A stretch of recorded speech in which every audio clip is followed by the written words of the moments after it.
Hello, ladies and gents, boys and girls. Welcome to my podcast. It's called Tales with TR, and I'm your host, Terry Ryan Jr., that is, and I will be at the Chicklets Cup tomorrow just for one day. I'm going to go down there and hang with the boys for a day, and then I got some business to take care of in Toronto and then Edmonton. But I'm going to take my dad, who is Terry Ryan Sr., down there, and I know we have a lot of listeners from the Boston area and a lot from Canada that are actually flying down. So I'll be there tomorrow. And all I ask is that collectively you guys take care of my dad, because I got to leave him down there with my buddies. He's 73, still likes to have a good time, and he's been waiting for this for a while. Nathalie in Montreal, Quebec, wants to know. It's a long question. To paraphrase it, she wants to know how sound works in movies and films. Movies and films. Movies are films. Movies and TV. When you watch something on TV, basically, what's happening? How do you hear that? Right here on my podcast, of course, I just have a mic hooked up, the computer. I speak, you listen. When you're watching on a film set, when you're on a film set, you hear everything. Let's just say you're watching an episode of, I don't know, Hudson and Rex, being that it's produced here, Shoresy, Letterkenny, Sopranos, whatever. For the most part, all the sounds you hear are put in post-production. Now, I don't just mean the songs, obviously. I'm not going around playing music while we're doing it. You had that. And the score, the sounds. My favorite score ever would be The Good, the Bad, and the Ugly, Fistful of Dollars. Sergio Leone. No, he was the director. Ennio Morricone. Ennio Morricone, I think it is. Anyway, he's pretty famous for it. So, the score kind of goes like you might not notice sometimes, but something might be happening. People might be out for a walk, and there's like a little, often like an orchestra type sound, or maybe if it's a horror, like a haunting. It's not all the scare. There might be stuff that you subconsciously aren't even hearing, but it's happening in the background. Like the score kind of dictates the mood kind of thing, or a good one should. Not always, that's what it's there for, but that, again, generally. So once you get that out of the way, I'm just talking about sounds, which Nathalie definitely was talking about. She went into her question was almost 2 pages.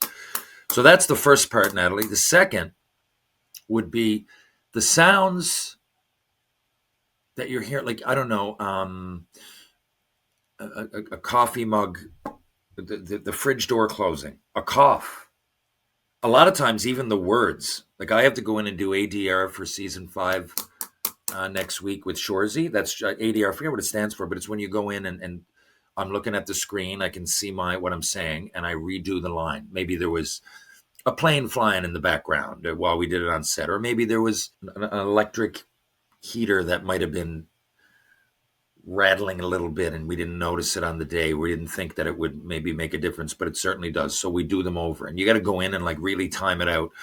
It actually can be, depending on what you have to say and how you have to say it, it can be a little bit tedious. It's a payday. I don't want to say who, but I've seen people kind of fuck it up. I don't know about on purpose, but like we were in a situation and going, yeah, fuck it. Like, I'll just get that in ADR. I'm sure they'll ask me to do it in ADR, and it's a payday.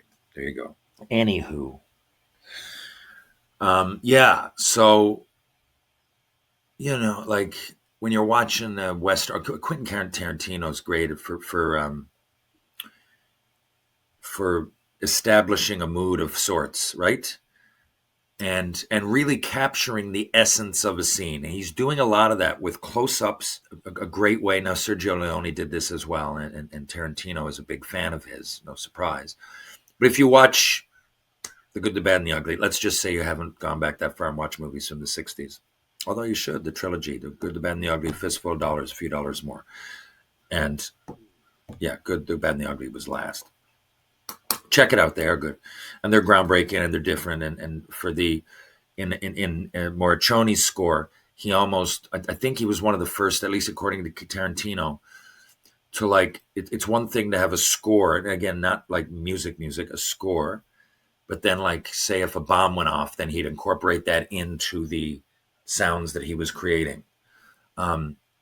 It was almost, according to Tarantino, again to quote him, Morricone's score was the first time that the score was like a character in the movie, kind of thing, to a degree. So, but yeah, so in say of Leone, like if you haven't gone back that far, say Kill Bill, right? And or was it Death Proof? Kurt Russell a couple times, or um, they'll walk into a bar or a restaurant, and it'll be a close up of the boots, and you'll hear like, you'll hear, I can't reproduce it. You'll hear the boots as if you're right there. It's the essence, almost like mushrooms or something. Hearing it, like that can be great too. But you know what I mean. When in Pulp Fiction, when Samuel L. Jackson takes a bite of the burger, and then he asks the dude to wash it down, and he washes it down, and then he goes on his charade about the path of the righteous man or whatever, and he gets the buddy comes in to shoot him, and he misses him 6 times with the gun. In that scene, there's a few times there, like the little things, like even the bite of the burger, right? Tarantino almost overemphasizes it to put you right there. And those aren't particularly important scenes, although every scene in those movies is kind of important, in Tarantino's, I think, as well. Pulp Fiction, Jesus. A lot of people consider one of the best ever. But that's one of the reasons, how he captures Kill Bill when she goes on that, I think it's volume 2, and she's going after Lucy Liu, whatever her name is. I think Oren in the show, the Fox Force 5, whatever it is. And then she's going back to get her revenge and eventually get to Bill. Well, there are times where it's clearly an homage to 70s kind of kung fu art movies, but kung fu movies. So like ones that you necessarily haven't all heard of, like he's really into that stuff. I'm not so much, but I've watched a few to see where he's coming from, and he's clearly paying homage to a lot of those. So while that's happening, a lot of people, because the visuals are so crazy, and she's, it's like Rambo when he walks in and blows away 5,000 people. I mean, there's swords going everywhere, kicks, jumps, unrealistic jumps.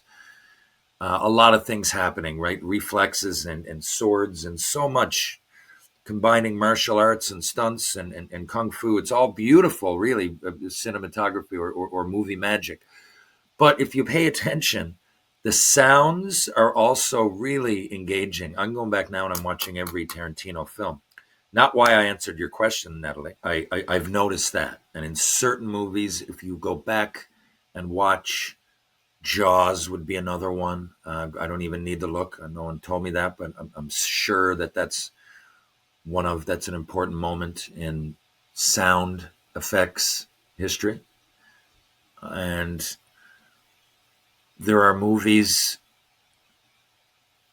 the further you go back, that don't really have much of that at all. And there are also people, I've only seen this once, but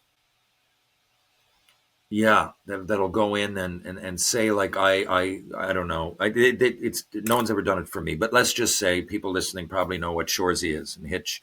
So let's say Hitch goes into the restaurant, orders a drink, and maybe takes out the napkin, the utensils, the plate comes over, the fork off the plate, the knife and the fork cutting a steak, all of that happens.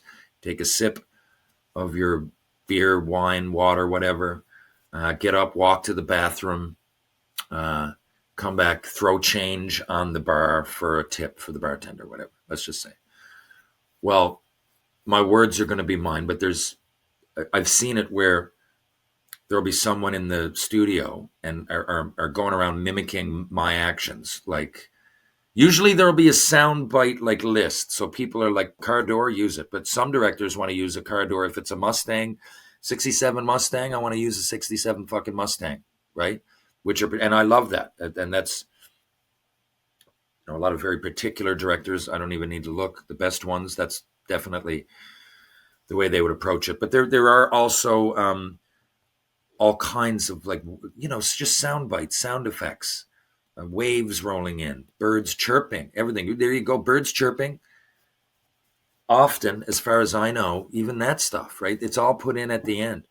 Anyway, like I said, there would be almost like a stunt double, but not quite, but in the studio mimicking everything.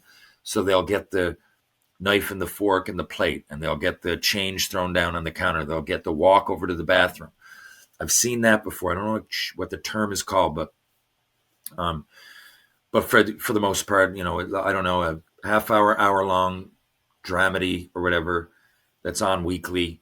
And generally, as far as I know, in my experience, now I did work crew, I didn't work sound, but I worked with people that did sound and hung out enough over all those tens of thousands of hours on film sets as crew. I picked up enough to know that there are, like, post-production is where all that shit happens. Like, that's where the magic happens. That's where most of anything you hear happens. It could be a knock on a door. Honestly, all of the above. If I just keep talking, I'm just fucking reminding you what a sound effect is. But everything, fucking, if I walked out of my house now and took my bike and undid the chain, went over to the car, opened up the car, grabbed my wallet, got back on the bike and left. If there's no words, even though you're recording it and there is sound on the cameras, obviously, that can pick that up, and you might have a boom guy, or girl, which is the boom sound operator, which is like you're holding a microphone over the scene while it's happening. You can't see booms it's magic. Like, they're just out of the scene. You can't see it, but there's usually, if there's dialogue, there's a boom mic over them. So even with all that, the boom mic is usually there to get the sound from the voices. Like the car door slamming, the bike chain being undone, and the bike hitting the road, the bell going off, whatever, the door shutting on my house or the car, all of that is put in afterwards, even if you can hear it. It's just, it must be a lot crisper. It must be a lot more professional. Because I haven't ever asked anybody, Natalie, so you're asking me. I'm telling you what normally happens, the process. Why, I'm not sure. The best I can think is just to get the best sound possible, right? So let's just, to reiterate, if a movie opened up in Central Park in New York, I don't know, how does Good Will Hunting open? I don't remember, but that movie's in Boston, say.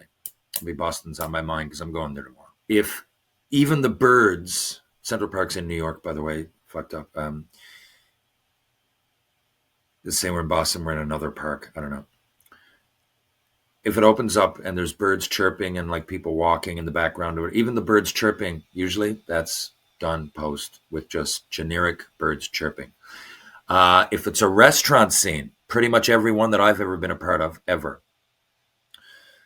the people in the background are moving their mouths. They're not speaking. It's completely silent.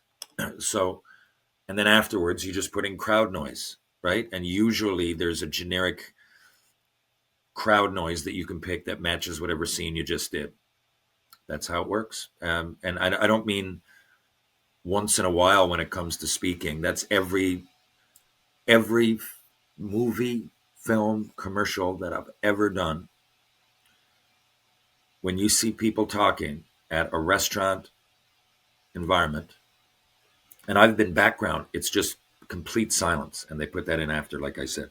But it's really awkward when you're there, especially if you don't know the actor or if you don't like him or her. It can be really awkward. And if there's only two of you, if there's like four of you, okay, perfect. If there's only two of you and you're like away from everything, and you got to sit there and look at each other and just open your mouth and have a conversation that isn't really happening. And usually you can't figure out just from lip reading what the person is actually intending to say. So I don't know. I might be paired up with John and he might be mimicking to me with his mouth, what did you have for dinner last night? And I can't see that he's saying that. And my answer is 4-3 in overtime. Right? And now we go back and forth like that for sometimes the whole day, 8 hours of that.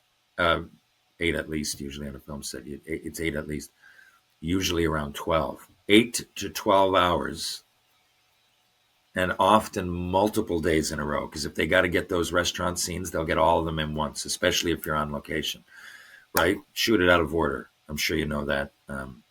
Most people do, but Natalie, there is another thing. So you're shooting it out of order. So let's say in a season you watch like Seinfeld or something. Now I don't know how actually that was a studio audience, so they went episode by episode. Yeah, on Shoresy we'll often shoot like season 4, or sorry, no, seasons are seasons.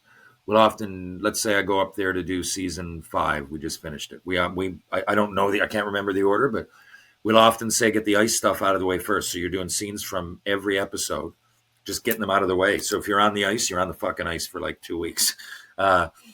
If the same thing with if there's a restaurant that everybody goes to and you need the background actors, you might, not every time, but you might get all of those in a row. So you might sit there and have to have a fucking bullshit conversation with someone that you've never met, and you'll have to do that for hours on end for multiple days in a row. I'm not complaining because there's worse ways to make a dollar. But people that are doing that are usually background, and they usually have like a second gig or something. So it's tough to get a lot of people like that in, because if you haven't cracked it, I know what it's like, man. It's tough because it's not guaranteed work. I think background, if you're in the union, is like $300 a day here in Canada, or like where thereabouts, maybe a little bit more. But most people that do it aren't in the union, and that would be like a little bit above minimum wage. Right. So that's another reason, is to get everybody together that are the same, and you want continuity. You want the same people sitting down. If it's a scene, and then if it changes like episodes, right, and it's supposed to be different people in the restaurant, you just dress differently, switch tables, and there you go. Maybe even put a wig or something, but that doesn't usually get to that point. But that's great hair, makeup, wardrobe, sound people. It takes a village to put anything out on camera. So that's just a little bit of insight into how it works. Thanks for listening. And I shall be in Boston tomorrow, Thursday, Friday, Saturday, I will be in Toronto. And then, like I said, Sunday, Monday, Tuesday, I'll be in beautiful Edmonton, Alberta, oil country. See you soon. If you're not down St. John's, Newfoundland and Labrador, you want to go for a bite to eat, why not do it at Blue on Water, Loose Tie, or of course Wedgwood Cafe, who also do catering. If you're on George Street, stop into Trinity Pub, TJ's Pub, Broad Confusion, Martini Bar, Greensleeves, or of course the Bull and Barrel. Mr. Lube got 2 locations here in Newfoundland, or St. John's, Newfoundland and Labrador. One's on Kemart Road, one's on Torbay Road. Live, laugh, lube. Crown Cabinets, check it out. Why not? Crown fucking Cabinets. Ryan Power Conditioning, strength and balance for the body and mind. Penny Lane will be back at it soon, so will I. Love Ryan Power. Penny Lane rolled her ankle and might have missed the Nationals, which sucks. I just feel better when I'm in there, although I do feel good lately. I've just been skating, playing ball hockey, actually 6 days a week since midsummer, which is it. I like get cardio going. I don't go to the gym much. I don't care what my muscles look like anymore, but cardio's good for the heart. Mugsy jeans. Loves me Mugsy jeans. I'll be wearing them on the plane tomorrow because they're so comfortable. They're stretchy. They're pajama-like, yet they're Mugsy jeans. And they got other shit too. True hockey. Take what's yours. And of course, I almost forgot my good buddy Jason Hedges at Creative Closets and Doors, Smart Storage, Beautiful Spaces. See you next week, boys. Actually, no. See you technically in about an hour, but I'm sure a little bit of time has gone by. But I will be back next week with an actual guest. Okay, catch you on the rebound.